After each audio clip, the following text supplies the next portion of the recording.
वैशाख शुक्ल मोहिनी एकादशी।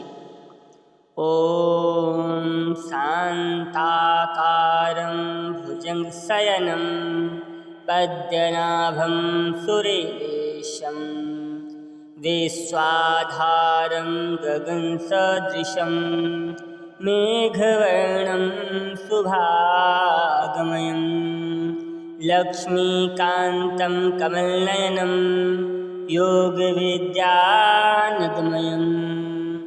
वन्दे विष्णुभवभयहरणं सर्वलोकैकनाथनं। श्री विष्णु भगवान की जय, श्री कृष्ण भगवान की जय, श्री नारायण भगवान की जय। धर्मराज युधिष्ठिर कहने लगे, हे भगवान श्री कृष्ण, वैशाख मास के शुक्ल पक्ष की एकादशी का क्या नाम है तथा उसकी क्या कथा है? इस व्रत की क्या विधि है, सो सब विस्तार पूर्वक कहिए। भगवान श्री कृष्ण जी कहने लगे, हे धर्मराज, मैं आपसे एक कथा कहता हूँ जिसको महर्षि वशिष्ठ जी ने श्री रामचंद्र जी से कही थी। एक समय श्री रामचंद्र जी बोले, हे गुरुदेव, कोई ऐसा व्रत बतलाइए जिससे समस्त पाप और दुख नष्ट हो जाएं। मैंने सीता जी के वियोग में बहुत से दुख भोगे हैं, अतः आप कोई व्रत बतलाइए। महर्षि वशिष्ठ जी बोले, हे राम, आपने बहुत सुंदर प्रश्न किया है। आपकी बुद्धि अत्यंत शुद्ध और पवित्र है। यद्यपि आपके नाम का स्मरण करने से ही मनुष्य पवित्र और शुद्ध हो जाता है, तो भी आपका यह प्रश्न लोक हित के लिए बहुत ही सुंदर है। वैशाख मास में जो एकादशी आती है उसका नाम मोहिनी एकादशी है। इस एकादशी का व्रत करने से मनुष्य सब पापों तथा दुखों से छूटकर मोह जाल से मुक्त हो जाता है। अतः यह व्रत दुखी मनुष्यों को अवश्य करना चाहिए। इससे मनुष्य के सब पाप और दुख नाश हो जाते हैं। अब आप इसकी कथा एकाग्रचित होकर ध्यानपूर्वक सुनिए। सरस्वती नदी के किनारे भद्रावती नामक एक नगरी थी। वहाँ पर द्युतिमान नामक चंद्रवंशी राजा राज्य करता था। इसी नगरी में धन धान्य से परिपूर्ण पुण्यवान धनपाल नामक एक वैश्य भी रहता था। वह अत्यंत धर्मात्मा एवं विष्णु भक्त था। उसने नगर में अनेक भोजनालय, प्याऊ, कुआं, सरोवर, धर्मशाला आदि बनवाए थे और सड़कों पर आम, जामुन, नीम आदि के अनेक वृक्ष लगवाए थे। उस वैश्य के 5 पुत्र थे, सुमना, सद्बुद्धि, मेधावी, सुकृति और धृष्ट बुद्धि। इनमें धृष्ट बुद्धि नाम वाला 5वां पुत्र महापापी था। वह पितर आदि को नहीं मानता था। वह वैश्या और दुराचारी मनुष्यों की संगति में रहकर जुआ खेलता, पर स्त्रियों के साथ भोग विलास करता तथा मद्य मांस का सेवन करता।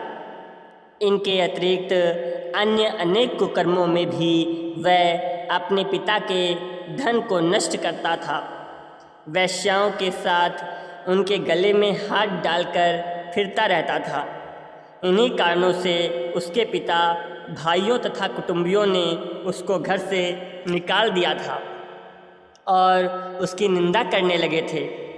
घर से निकाल देने के बाद वह अपने गहने और कपड़े बेचकर निर्वाह करने लगा। जब सब धन नष्ट हो गया तो वैश्या और दुष्ट संगी साथियों ने भी उसका साथ छोड़ दिया। अब वह भूख और प्यास से अत्यंत दुखी रहने लगा। अन्य कोई सहारा न देखकर वह चोरी करने लगा। एक बार वह पकड़ा गया, परंतु राज्य कर्मचारियों ने उसको वैश्य का पुत्र जानकर छोड़ दिया। मगर जब दूसरी बार फिर पकड़ा गया तो उन्होंने उसे राजा के सामने उपस्थित कर दिया। राजा ने उसे कारागार में बंद कर दिया। कारागार में राजा ने उसको बहुत दुख दिया और कहा कि तू मेरी नगरी से निकल जा। वह नगरी से निकलकर वन में चला गया और वन में पशु पक्षियों को मारकर खाने लगा। कुछ समय के पश्चात वह बहेलिया बन गया और धनुष बाण लेकर पशु पक्षियों को मार मार कर खाने लगा। कुछ समय के पश्चात वह बहेलिया बन गया और धनुष बाण लेकर पशु पक्षियों को मार मार कर खाने लगा। एक दिन भूख और प्यास से दुखित होकर खाने की खोज में फिर रहा था कि कौंडिन्य ऋषि के आश्रम में पहुंच गया। उस समय वैशाख मास था और कौंडिन्य ऋषि गंगा स्नान करके आ रहे थे। उनके भीगे वस्त्रों के छींटे पड़ने से उसको कुछ सुबुद्धि प्राप्त हुई और वह मुनि के सामने हाथ जोड़कर विनयपूर्वक कहने लगा कि हे मुनि, मैंने अपने जीवन में बहुत पाप किए हैं। आप उन पापों से छूटने का कोई साधारण और बिना धन का उपाय बतलाइए। उसके दीन वचन सुनकर ऋषि कहने लगे कि ध्यान देकर सुनो, तुम वैशाख शुक्ला एकादशी का व्रत करो। इस एकादशी का नाम मोहिनी एकादशी है और इससे तुम्हारे सब पाप नष्ट हो जाएंगे। मुनि के वचन सुनकर वह अत्यंत प्रसन्न हुआ और उनके द्वारा बताई गई विधि के अनुसार उसने मोहिनी एकादशी का व्रत किया।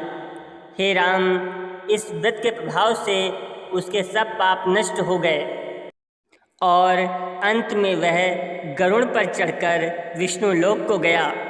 इस व्रत से मोह आदि सब दोष नष्ट हो जाते हैं।